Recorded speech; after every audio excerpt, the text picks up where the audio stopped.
मैं Satish Maurya skill India YouTube channel पे आप सभी का स्वागत करता हूं। आज का हमारा टॉपिक है एम्प्लॉयबिलिटी स्किल। देखिए, ये सब्जेक्ट पढ़ाया जाता है आईटीआई में। सभी फर्स्ट ईयर के ट्रेड के लिए कॉमन होता है ये। यदि आप फर्स्ट ईयर में हैं तो आपको एम्प्लॉयबिलिटी स्किल पढ़ना होता है। सेकेंड ईयर में चले जाएंगे तो ये सब्जेक्ट हट जाता है। और फर्स्ट ईयर यदि आप इलेक्ट्रीशियन से हो, प्लम्बर से हो, फिटर से हो, वेल्डर से हो, कोपा से हो, किसी भी ट्रेड से हो आप, तो आपको एम्प्लॉयबिलिटी स्किल मस्ट है कि पढ़ना ही होगा। इसमें कुछ चीजें गिवन होती हैं, जैसे आईटी लिटरेसी के बारे में पढ़ना होता है, बेसिक कंप्यूटर होता है, मेनली इंग्लिश के बारे में थोड़ा पढ़ना होता है, ग्रामेटिकल चीजें गिवन होता है। और फिर उसके बाद इंडस्ट्री में आप आईटीआई देखिए, एक स्किल वाली चीजें हैं। बच्चे पढ़ने के बाद जाते हैं इंडस्ट्री में, काम करते हैं, अलग अलग जगह काम करते हैं, तो इसके लिए कुछ बेसिक रूल्स बनाए गए हैं, वो आपको पढ़ना होता है। कहने का अर्थ ये है कि ये सभी ट्रेड के लिए कॉमन होता है, किसी का भी सिलेबस अलग नहीं होता है। तो आप ध्यानपूर्वक पढ़िएगा। ये 1 ईयर ट्रेड के लिए बनाया गया है, तो इसमें सेमेस्टर वाइज डिवाइड कर दिया है। एक ईयर में 2 सेमेस्टर हो जाएंगे, सेमेस्टर 1 और सेमेस्टर 2। और इसमें जो भी मॉड्यूल वाइज क्वेश्चन दिए हैं मैं आपको पार्ट वाइज प्रोवाइड कराऊंगा। तो आइए अब हम आगे की तरफ बढ़ते हैं। क्वेश्चन नंबर फर्स्ट है, रिज्यूम शुड बी। ये बोला है कि रिज्यूम कैसा होना चाहिए। तो मैं आपको रिज्यूम के बारे में बता दूं। जैसे कि कोई जॉब सीकर होता है तो उसका एक डिस्क्रिप्शन होता है, जैसे कि वो उसका क्या क्वालिफिकेशन है, वो कहाँ तक पढ़ा है, 10th 12th, आईटीआई, सीटीआई, फिर उसके बाद आगे वो कितना एक्सपीरियंस है उसके पास। तो ये चीजें रिज्यूम में दिखाई जाती हैं। आपका एड्रेस दिखाया जाता है और आपकी हाइट कितनी है, मतलब ओवरऑल आपके बारे में पूरा डेटा होता है। तो वो बोल रहा है कि वो जो रिज्यूम है वो कैसा होना चाहिए, शॉर्ट एंड प्रिसाइज। तो ये देखिए, एक इम्पॉर्टेंट मैसेज होता है उसमें, वो शॉर्ट एंड प्रिसाइज होता है। जैसे कि आप किसी को भी अपना डेटा दे रहे हैं तो आप ये नहीं लिखेंगे एकदम लॉन्ग में कि मैंने यहाँ से पढ़ा, ये किया, वो किया। नहीं, आपको शॉर्टली दिखाना है कि 10th में आप यहाँ से पढ़े हैं, इस ईयर में पढ़े हैं और इतना परसेंटेज गेन किए हैं। 12th में भी उसी तरीके से। ये शॉर्ट एंड प्रिसाइज होना चाहिए ताकि आदमी एक नजर में देखे और चीजों को समझ जाए। ये ना कि उसको कंटेंट पढ़ना पड़े बुक की तरह, तो ये गलत होगा। फैंसी एंड कलरफुल नहीं होना चाहिए, क्योंकि ये पीपल को अट्रैक्ट कर सकता है, लेकिन ये बहुत लोगों को अच्छा नहीं लगता है। तो फैंसी नहीं बनाया जाता है चीजों को अच्छा दिखने वाला बनाना चाहिए। Having long and detailed information. देखिए, यदि लॉन्ग और डिटेल्ड इन्फॉर्मेशन दे देंगे तो सामने वाले को पढ़ने में प्रॉब्लम हो सकता है। उसके पास जो जॉब देते हैं उनके पास टाइम कम होता है, वो बहुत ही व्यस्त होते हैं। तो इस वजह से उनको यदि लॉन्ग डिटेल्ड इन्फॉर्मेशन दे देंगे तो वो पढ़ने में टाइम लगाएंगे और वो आपको रिक्रूट नहीं करेंगे। तो इस वजह से लॉन्ग नहीं होना चाहिए। Having acronyms and एब्रेविएशन। इसका मतलब ये होता है कि यदि आप सोल्यूशन लिख रहे हैं तो सोल्यूशन को कुछ इस तरीके से लिख सकते हैं, एग्जाम्पल लिख रहे हैं तो कुछ इस तरीके से लिख सकते हैं, इजी लिखना है एक्सेट्रा तो कुछ इस तरीके से लिख सकते हैं। तो इन सभी चीजों से हमें बचना चाहिए। Resume and short and precise होना चाहिए। उसमें कुछ भी अलग से ऐसा एक्रोनिम्स और एब्रेविएशन नहीं यूज करना चाहिए जो कि सामने वाले को समझ में ना आए। यदि उसे समझ में नहीं आएगा आपके रिज्यूम के बारे में तो वो आपको ऑटोमेटिकली रिजेक्ट कर देगा। तो रिज्यूम हमेशा शॉर्ट एंड प्रिसाइज होना चाहिए। क्वेश्चन नंबर 2 देखिए, written description of duty and responsibility to be carried out in a job is called. ये बोल रहा है कि जो आपको जॉब मिलने के बाद ड्यूटी दिया जाता है उसमें कुछ लिखित डिस्क्रिप्शन होते हैं आपके जिम्मेदारियों के बारे में, उसे क्या बोलते हैं, सीवी। सीवी का मतलब होता है करिकुलम विटाई, और ये जो रिज्यूम है, रिज्यूम का ही दूसरा नाम होता है सीवी। जॉब डिस्क्रिप्शन, यहाँ पे देखिए जो आप जॉब पाते हैं और जॉब पाने के बाद आपको क्या कार्य करना है वो चीजें आपको जॉब डिस्क्रिप्शन में बताया जाता है। रिज्यूम के बारे में आप जानते ही हैं, रिज्यूम नहीं होगा। और जॉब एप्लीकेशन ये होता है कि आप किसी जॉब के लिए अप्लाई कर रहे हैं तो वो जॉब एप्लीकेशन होता है। और क्वेश्चन 3 देखिए, a written description of duty and responsibility to be carried out in a job is called. ये देखिए ऊपर वाले क्वेश्चन को ही यहाँ पे रिपीट कर दिया है, तो इसका आंसर होगा जॉब डिस्क्रिप्शन। क्वेश्चन नंबर 4 है, after receiving interview call what is the next step. ये बोला है कि यदि आपको इंटरव्यू के लिए बुलाया जाता है तो उसके बाद का स्टेप क्या होगा। Send application letter. देखिए, यदि आपको इंटरव्यू के लिए बुलाया जाता है तो आप एप्लीकेशन लेटर नहीं भेज सकते हैं, क्योंकि एप्लीकेशन लेटर कब आता है, जब आप अप्लाई करते हैं तब। प्रिपेयर द रिज्यूम तो आप पहले ही बना करके भेज चुके हैं इंटरव्यू वाले पर्सन को, तभी तो वो आपको सिलेक्ट किया है। Appear eight interview. देखिए, यदि आपको कॉल आता है, रिसीविंग आता है इंटरव्यू के लिए, तो आप उसके बाद क्या करते हैं, इंटरव्यू में अपीयर होते हैं। इसका ऑप्शन नंबर सी सही होगा। सेंड रिज्यूम, रिज्यूम देखिए कब दिया जाता है, जब आप जॉब एप्लीकेशन के लिए अप्लाई करते हैं तब, और यदि आप इंटरव्यू के लिए जाते हैं तब भी लोग रिज्यूम अपने पास में रखते हैं। तो यहाँ पे ये तीनों गलत होगा ऑप्शन, और सी वाला सही होगा, अपीयर एट इंटरव्यू। यदि आपको इंटरव्यू के लिए बुलाया गया है तो नेक्स्ट स्टेप होगा कि आप इंटरव्यू में अपीयर होंगे, इंटरव्यू में आप शामिल होंगे। क्वेश्चन नंबर 5 है, choose suitable WH word of the given sentence, animal do you like. ये देखिए ये बोल रहा है कि एनिमल डू यू लाइक में यहाँ पे क्या आप सुटेबल वर्ड भरेंगे जो कि WH से स्टार्ट हो रहा है। तो ऑप्शन देखिए, विच, वाई, वेयर, व्हेन। देखिए यहाँ पे ये गिवन है कि आप कौन सा एनिमल लाइक करते हैं, तो कौन का मीनिंग होता है, विच। तो यहाँ पे ऑप्शन नंबर ए सही होगा।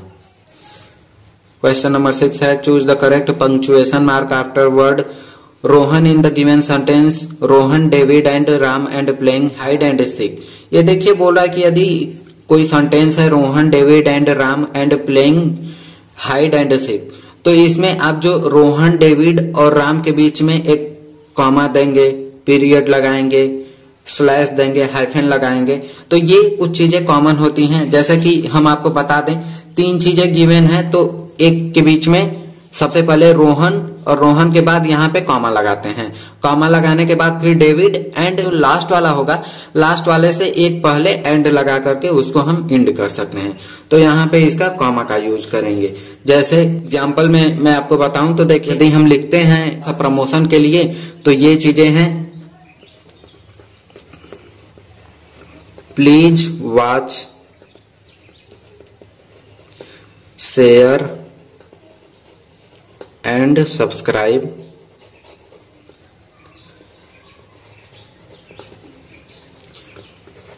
To my skill India YouTube channel. देखिए यहाँ पे प्लीज के बाद वॉच एंड शेयर नहीं लगाते हैं, यहाँ पे कॉमा देते हैं और फिर उसके बाद या तो एंड इस तरीके से लिखते हैं या तो एंड लिख देते हैं पूरा प्रॉपर वर्ड में, और फिर उसके बाद ये वाली चीजें नीचे कॉमन होती हैं। तो ये देखिए यहाँ पे कॉमा लगाने का ये एक एग्जांपल मैंने आपको बताया। क्वेश्चन नंबर 7 देखिए, choose the correct response of the given question, how have you been. ये बोल रहा है कि आपको करेक्ट रेस्पॉन्स देना है। यदि आपसे कोई पूछ रहा है कि ऐसे हैं तो आप क्या रेस्पॉन्ड करेंगे। सबसे पहले very well and you, thank you and you, same to you and on vacation and you. यहाँ पे देखिए यदि आपसे कोई पूछ रहा है कि आप कैसे हैं तो सबसे पहले कुछ तरीका होता है, सामने वाला यदि पूछ रहा है रेस्पेक्टिवली आपसे तो आपको उसके बारे में भी थोड़ा सा पूछना है। तो आप बताएंगे कि मैं ठीक हूं और आप कैसे हैं, एंड यू मतलब अपने बारे में बताइए आप कैसे हैं। तो ये ऑप्शन सही होगा। Thank you and you, thank you वहां यूज किया जाता है जैसे वो आपकी कोई तारीफ कर रहे हैं या कुछ भी आपके बारे में बोल रहे हैं, आपको अच्छा लगता है तो आप वहां पे थैंक यू बोलते हैं, और एंड यू का कोई यहाँ सेंस नहीं ज्यादा बनता है। सेम टू यू का अर्थ यह होता है कि वो बोल रहे हैं कि मैं अच्छा हूं तो आप भी सेम टू यू बोल सकते हैं, मैं भी ठीक हूं, मतलब आई मीन आपकी ही तरह हूं। तो यहाँ पे सेम टू यू नहीं यूज करते हैं। ऑन वैकेशन एंड यू कहाँ है तब आप लगा सकते हैं, वैकेशन का मतलब आप हम छुट्टी पे हैं और आप बताइए, लेकिन यहाँ पे छुट्टी की बात नहीं हो रही है, कहाँ पे है नहीं पूछ रहा है, कैसे हैं पूछ रहा है। तो यहाँ पे हम ठीक हैं और आप अपने बारे में बताइए। क्वेश्चन नंबर 8 है, choose the correct response of the given question, when did the accident happen. ये बोल रहा है कि आपको करेक्ट रेस्पॉन्स करना है यदि आपसे कोई ये क्वेश्चन पूछ रहा है कि कब सबसे अधिक एक्सीडेंट होता है। तो देखिए, in the hotel, during travelling, at 10:30 last night, on the table. देखिए होटल में बैठे हैं तो एक्सीडेंट नहीं होता है जनरली, ट्रेवलिंग कर रहे होते हैं तभी एक्सीडेंट होता है। यहाँ पे देखिए ऑप्शन नंबर सी गलत दिया है, एट 10:30 लास्ट नाइट। ये देखिए 10:30 के बाद ही एक्सीडेंट नहीं होता है। थ्रू आउट द डे कभी भी यदि आप गलती कर रहे हैं, ब्रेक कर रहे हैं रूल को, तो एक्सीडेंट हो सकता है। यदि आपका ध्यान नहीं प्रॉपर है आपके कार्य पे तो वहां पे भी एक्सीडेंट हो जाता है। तो होटल में नहीं हो सकता है, ट्रैवलिंग के दौरान हो सकता है। इसका ऑप्शन नंबर 20 सही होगा। क्वेश्चन नंबर 9 है, choose the correct tense of the verb I music when I was learned. यहाँ पे देखिए ये एक सेंटेंस गिवन है जिसमें कि ये फिल इन द ब्लैंक्स है और ये बोल रहा है कि इसमें कौन सा सुटेबल वर्ड होगा। तो देखिए वर्ब पूछ रहा है, क्रिया। तो देखिए ये बोल रहा है I learned music when I was child. इसका मतलब ये है कि जब मैं छोटा बच्चा था तभी मैं म्यूजिक सीखा था। तो इसका ऑप्शन नंबर डी सही होगा। ये देखिए यहाँ पे आई वाज चाइल्ड, ये पास्ट टेंस है, तो इसके साथ जो भी वर्ब यूज किया जाएगा पास्ट का ही यूज किया जाएगा। तो यहाँ पे देखिए लर्नड यूज करेंगे। यहाँ पे ये प्रेजेंट टेंस है और ये फ्यूचर है, तो एक फ्यूचर में एक प्रेजेंट में नहीं हो सकता है, यहाँ पे दोनों पास्ट में ही होगा। तो पास्ट में लर्न का सेकेंड फॉर्म होता है लर्नड। क्वेश्चन नंबर 10 देखिए, curriculum vitae CV is also known as. ये बोल रहा है कि करिकुलम विटाई जो शॉर्ट फॉर्म में सीवी बोलते हैं, इसका दूसरा नाम और क्या है। मैंने आपको क्वेश्चन नंबर फर्स्ट में ही बताया है कि सीवी को ही रिज्यूम बोलते हैं।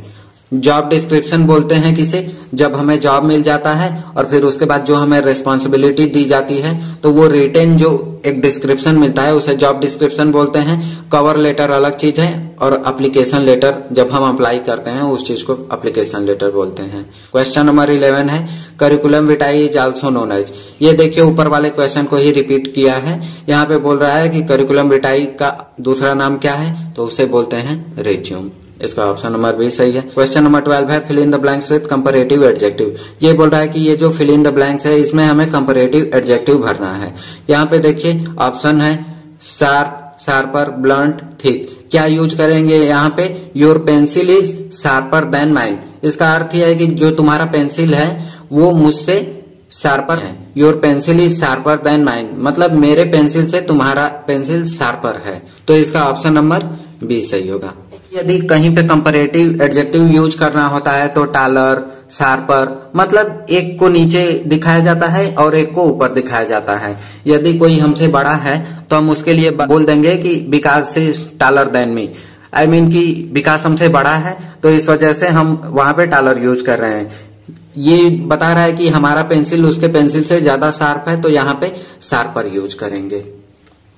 क्वेश्चन नंबर 13 है, fill in the blanks with correct future tense verb. We fill in the blanks to the zoo after breakfast. ये बोल रहा है कि इसमें फ्यूचर टेंस का करेक्ट वर्ड भरना है, तो यहाँ पे क्या भरेंगे। तो देखिए यहाँ पे सबसे बेस्ट होगा, यदि हमको फ्यूचर टेंस में भरना है तो वेंट क्या है, ये पास्ट में हो जाएगा, ये प्रेजेंट है और ये भी प्रेजेंट है, तो यहाँ पे पास्ट में भरने के लिए विल गो, मतलब वी विल गो टू जू आफ्टर ब्रेकफास्ट। मतलब इसका अर्थ यह है कि ब्रेकफास्ट के बाद हम जू घूमने जाएंगे। इसका ऑप्शन नंबर डी सही होगा। क्वेश्चन नंबर 14 है, fill in the blanks with correct word they good friends. यहाँ पे ये देखिए बोल रहा है कि इसमें करेक्ट वर्ड भरना है। यहाँ पे गिवन है दे गुड फ्रेंड्स, तो दे के साथ हमेशा आर यूज करते हैं, तो इसका ऑप्शन नंबर ए सही होगा, दे आर गुड फ्रेंड्स। यदि पास्ट में पूछता, ये प्रेजेंट में गिवन है, पास्ट में पूछता तो दे वर गुड फ्रेंड्स हम लिख सकते थे, तो यहाँ पे प्रेजेंट में है तो हम यूज करेंगे they are good friends. Question number 15 है, fill in the blanks with present progressive tense of the verb the train fill in the blanks through the tunnel. ये बोल रहा है कि प्रेजेंट प्रोग्रेसिव टेंस में हमें इसको बनाना है जो गिवन है सेंटेंस। तो यहाँ पे देखिए ट्रेन चल रहा है, टनल से पास हो रहा है, तो उसके लिए हम क्या बोलेंगे, प्रोग्रेसिव रूप में यदि हमको दिखाना है train is passing through tunnel, इसका मतलब यह है कि टनल से ट्रेन हमारी गुजर रही है।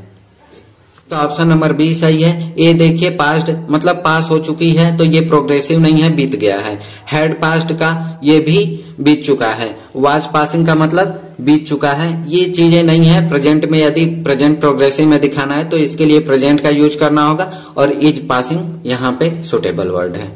क्वेश्चन नंबर 16 है, fill in the blanks with proper interrogative adjective.